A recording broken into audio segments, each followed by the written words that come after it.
Hey everybody, it's Jason Blaha here, and today I thought I would answer another little question that I got asked. It's going to be a very brief video. Someone asked earlier, what's a deload, when I mentioned deloads yesterday. And in short, deloading is something that you do to where you reduce the workload, reduce the weight, reduce the intensity of what you're doing in your training to facilitate recovery, but it's more of an active recovery because you are still stimulating the neural pathways for the lifts you're doing, and you're still stimulating an increase in muscle protein synthesis, but you're training way below your recovery threshold so that you can catch back up on recovery if you haven't been recovering. Now, this is particularly useful, one, for injury prevention, but more importantly for programming. It works in what we call dual factor recovery, which means where you take periods of time to where you do not allow yourself to recover. Like you ramp up workloads and intensities over time until you get to a point to where a week or several weeks in a row, you train more frequently with more workload than your body can actually recover from. And so you never actually recover at all during those weeks. And accordingly, you reach a state of where you are overreaching.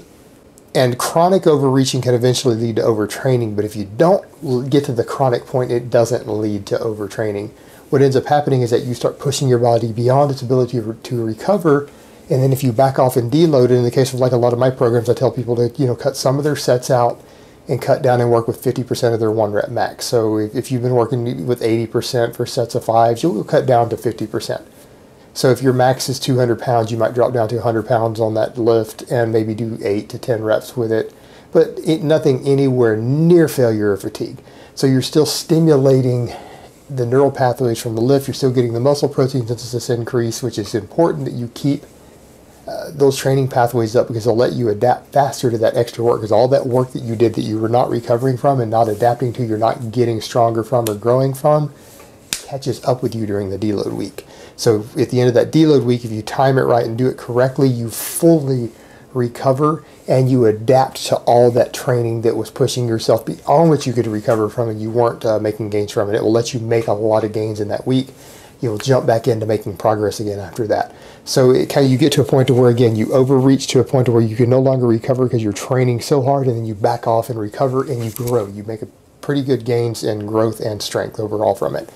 So deloads are really important in training programming for people who really know what they're doing, not just for the injury prevention end, but also to help you make extra gains, because it lets you overreach and then recover from and adapt to that overreaching.